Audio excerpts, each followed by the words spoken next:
Hi, everybody. Today I'm with Sara Werner, and Sara is a licensed psychologist, a licensed professional counselor.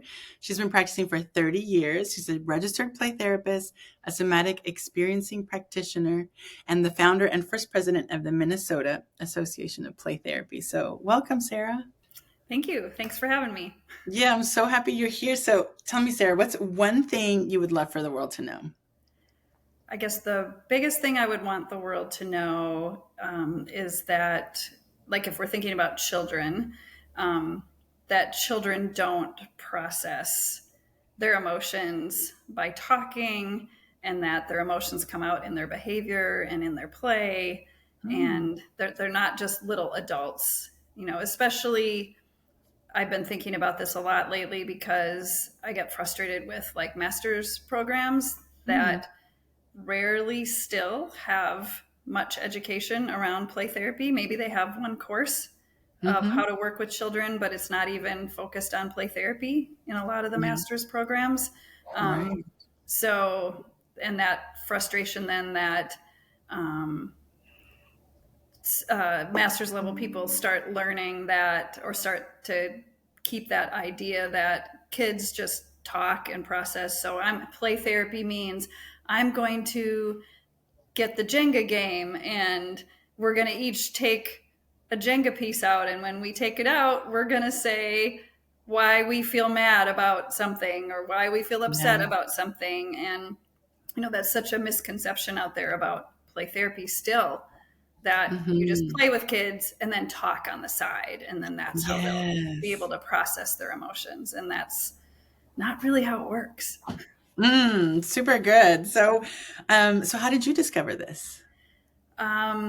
Well, like a lot of people, I didn't have much in grad school. Of course, that was a long time ago, but I think I had one course, but it was more geared towards kids with autism Hmm. in my grad program. And then in my internship, I worked for a nonprofit, and Mm. we went to a training by Dr. Byron Norton on play therapy. He Mm. had been in Minnesota at the time where I was living then. And we went there and we were all like mind blown, like, wow, this Mm. is amazing. So the nonprofit raised money for me to go out and get training with Dr. Norton in Colorado. And that's when everything shifted for me. Being able to I did a week long training with him, hands on, where you're with a Hmm. child and they're, giving you support and feedback while you're there. And just what I saw kids be able to do in a week through play instead of talking was Right. amazing. And then I say kids were my teacher after that. They Yes. continued to teach me. So great. And Dr. Norton, what is his theory Yeah, or his is modality? the experiential play therapy. Cool, cool. Yeah. Yes. Thank So you. his model is more geared towards it's child led, but it's also based in the belief that they need an experience Mm. to change what has already happened. And Mm. so the therapist is very involved in the play. It's very experiential, a lot of character play where we can become the character. And then as a character, they will put you in a position of, usually at some point, will put you in the position of being them. And then you can be their voice through the character because we're just playing. So that gives them that distance to process. So when things are happening to you in the playroom, you can voice that through your character. And that way, that helps them process it then through play. So So cool. that was like mind blowing for me back in, Yeah. I think I was trained by him in 1996. So Yeah. some time ago. I'm going to say that wasn't that long ago. And it still would be a mind blowing experience to a lot of people who are not familiar with just Right, the power and the fast track of playing with right, kids for right. therapy, therapeutically. So, what's the first step that someone would take? Um, well, to do some research to learn about play therapy, I think it's important for anybody to learn the whole continuum of play therapy, though. Like there's a continuum from child centered, child led, all the way to therapist led, and everything in between. I think if you're going to do play therapy, any play therapist needs to learn all of those Mm. Not in detail every single theory, but you need to know some directive strategies and how, excuse me, and how and why they work, and Yeah. the child-led ones, how and why they work, and then find a registered play therapist supervisor who can support you in your learning, because this is not a modality that you can just read a book and then go do play therapy with children. I think that's a Mm. disservice to kids. And I think that happens a lot, or a lot of Okay. therapists, well intentioned, because they don't know. They're like, well, I like kids. I've spent a lot of time with kids.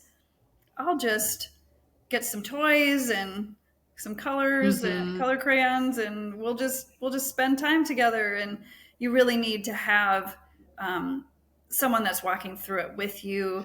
I Yes. really am a heavy believer in doing videotapes of your sessions and Yep. having live supervision. That's something that my colleague and I do a lot with a modality that we've created, but kind of springboarding off of um, Byron Norton's model, and then pulling in pieces from somatic experiencing and how to track the nervous system, and Mm-hmm. pulling those together. But we really believe that you need hands-on learning. So where you're in the session with the child and someone, your registered play therapist supervisor, is in your ear while the session is happening. Oh. So you can learn in real time what kinds of, we can feed you lines, and what happens Mm-hmm. when those things, when you say a line that we give you or do a thing that we tell you, and what happens for the child, like what happens if they're shutting down, what happens if they've Mm. got a big fight response, and then the Yep. metaphor too. And so that, those are the steps, I think, to make sure that you are really learning it, is that hands-on learning, either videotaping your sessions or going to a week-long training with Dr. Byron Norton, still doing a few trainings. Mostly it's other people that he's trained, because he's in his 80s now, Yeah. or going, and he's amazing. Like, he has the most amazing Mm. metaphorical brain. Like, Wow. he's incredible. Or a training like what my colleague and I do, Mm-hmm. get that hands-on, or you have the supervisor who meets with you monthly or weekly and helps you start to recognize themes and work on your own presentation, how you are in the playroom with kids. Mm-hmm. Yeah, I think it's so good that you say that, because if you're going to open up to play, so much can happen. That's what Yes. I love about you saying, like, know the directive and the non-directive, because you can have several iterations of that in one session. There's Yes. not like, I'm going in to do a directive session. That it's really, it has to be more flexible. I've experienced. Right, right. Because a lot of times with those who are more therapist led, you direct the activity, but then you learn how to, like, you set it in motion, but Mm-hmm. then you learn how to understand the metaphors and what they're expressing to you once you've introduced it, rather Right. than getting rigid about how it should go. Yeah, and I don't do I rarely set up activities. I had a little 8-year-old client, little girl yesterday, and it was like I just go with the flow, and we ended up doing this amazing painting activity together. And I was like, "Oh, I should." Part of my brain was like, "I should set this up next time for people." And both she and I, we've been working along together. It's like, we might not want to do it next time. Like, Right. it's just really like, yeah. When what So, naturally wants to come out of them, yeah, how they yeah. want to process and express it. And yeah. And that's so much can happen. Like, it can be unexpected. That's why you need that toolbox and that supervision. So I Yep. completely agree with that. So, Yep. what's a common obstacle that people face? I think there's a couple obstacles. One obstacle sometimes is some of our own unresolved things in Mm-hmm. our lives. Mm-hmm. I think working with children, because they're so expressive, and if they're processing sexual abuse or physical abuse, things that were really intense, we need to know how to regulate ourselves, but we also need to have done our work or be willing to do our work when things get triggered for us in the playroom. Because especially if you're involved in a more experiential model like Dr. Byron Mm-hmm. Norton's model or the model we Mm-hmm. do, you're more likely to get triggered because you're playing characters. Yep. And so sometimes people will struggle with doing whatever the child wants them to do. Let's say the child wants to process some trauma that happened to them. Let's say maybe they were held down for a lot of medical procedures. Mm-hmm. And so in their play, they, in the beginning, pretend to hold you down or put you in handcuffs and have medical Mm-hmm. things happen to you. And then as they get a sense of empowerment inside of themselves, they'll switch it. And then they'll want you to be the Mm. perpetrator, and they'll want to play themselves as the Mm. victim. So the other obstacle is sometimes we want to fix it. So we have to be able to allow them to tell their story the way that it happened. So they need to be able to play the victim, and you need to be able to play that mean doctor, who won't let them get up until they've processed it enough where they can then become the empowered victim. And then they can Mm. stand up to the doctor in the play and get their power back. So those kinds of things are really hard for therapists, because then they sometimes struggle with, I'm mean, I'm being mean in the playroom because I'm playing the perpetrator. And it's like, no, you're not being mean. You're helping them tell their story. You're helping them feel it for themselves. Just like an adult might tell you, they need to tell you the whole horrible story, and they don't Yep. want you to fix it. They just need you to hear it. So it's the same way, but it can be Mm-hmm. hard for therapists because in the more experiential model, because you're so in it with them. Yep. So those are some of the obstacles, some of our own stuff that comes up. Yep. And our tendency also to want to um, carry it and fix it. And so you Mm-hmm. have to learn how to not carry it when you leave the playroom. Like, okay, like it's left in the playroom. Sometimes people develop rituals. A therapist friend of mine, one of the things she does is when she enters the playroom, she puts a Kleenex out on the table Mm-hmm. or on a shelf somewhere. And then when the session is over, she imagines everything from the session going into that Kleenex. And so as she leaves the room, she grabs the Kleenex and throws it away. Mm-hmm. Mm-hmm. So those are Yep. some of the obstacles that come up, because it's hard, or it's hard to work with kids who you suspect maybe something is happening right now, but Yep. you don't have what would be needed even to make a report to child protection, or Mm-hmm. you can't fix it. So it can be heavy. Yeah, I agree.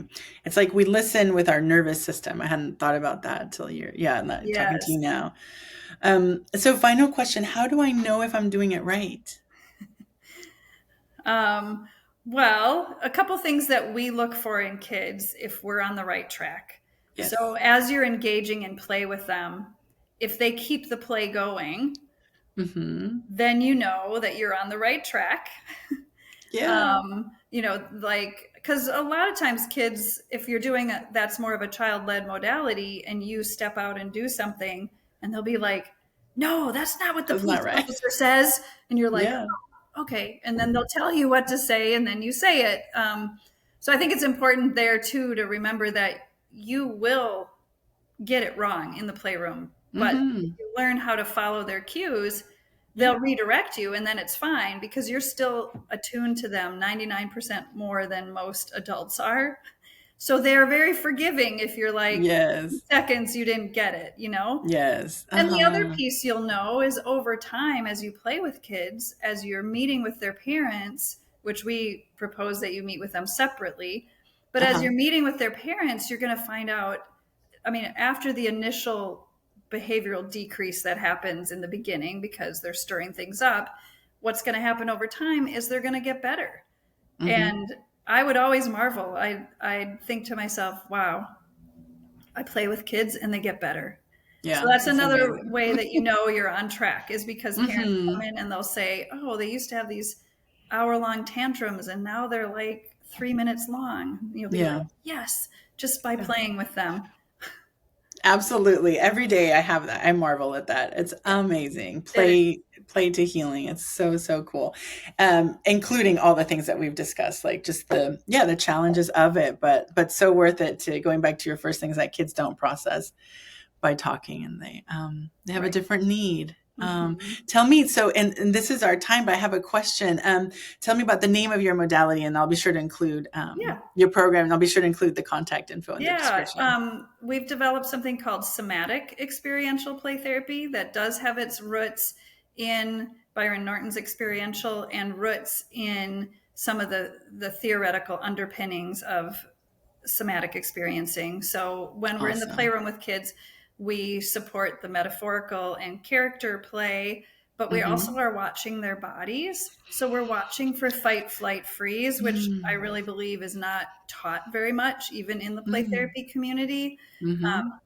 Child led often will just let kids, they haven't been trained to notice if a kid is quiet, that it might be that they're shut down. So we Mm-hmm. also want to teach, how do you support the nervous system in the play Mm-hmm. without leading the play or interrupting it, but supporting Mm-hmm. what's happening in their nervous system. So it's holding those two things.